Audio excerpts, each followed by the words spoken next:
እንኳን ደስ ያላችሁ የሃይሚና የብሩኬ አድናቂዎች ወዳዶች፣ እንኳን ደስ ያላችሁ። እኔ የእውነት ነው የምላችሁ በጣም ደስ ያለኝ በጣም ደስ ብሎኛል። ምክንያቱም የተለቀቀውን ፎቶ ያያችሁ ይመስለኛል ማለት ነው። ብሩኬ ከሃይሚ ጋር ዱባይ ከች ብለዋል። በጣም ነው ደስ ያለኝ። ብዙዎቻችሁ ስጠብቁትና ብዙዎቻችን ደግሞ በቃ ብሩኬ ሃይሚን ውሰዳት እያልን ስንቸካቸክንበት በቃ አዛ ስናደርገው የነበረ ነገር ነው።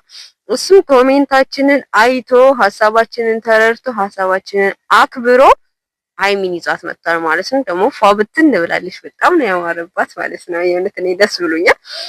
እስኪ ዋካችሁ ቁጥራቸው ካላችሁ ኮንታክታቸው ካላችሁ ስጡኝ ላገኛቸው። እኔ በጣም ነው የምወዳቸው። በተለይ ሃይሚን በቃ በጣም ነው የምወዳትና ቁጥር በቃ በውስጥ መስመር የምታወሩ ሰዎች ካላችሁ እስኪ ቁጥራቸውን ኮንታክታቸውን ስጡኝ። እኔ ባገኛቸው በጣም ደስ ይለኛል።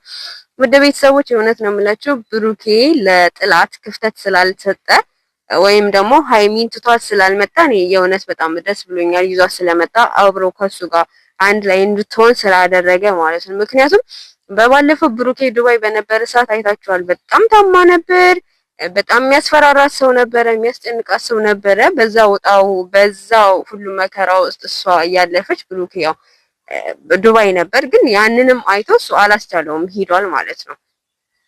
ብሩኬም ፍቅሩን የሚገልጸው በተግባር ነው። እውነት ለመናገር ፍቅሩን የሚገልጸው በተግባር ነውና እኔ በጣም ነው ደስ ያለኝ።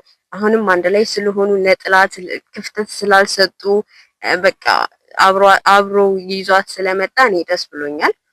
ጥሩ ጊዜ ደስ የሚል ጊዜ እንደሚያሳልፉ ባለሙሉ ተስፋ ነኝ። ግን የምታገኟቸው በውስጥ መስመር ኮንታክታቸው ያላችሁ ሰዎች ካላችሁ ብትሰጡኝና እኔ ባገኛቸው በጣም ደስ ይለኛል ማለት ነው። ውድ ቤተሰቦች እንደ ብሩኬ አይነቱን እውነተኛ ወንድ ያብዛልን ነው አይደለም የሚባለው?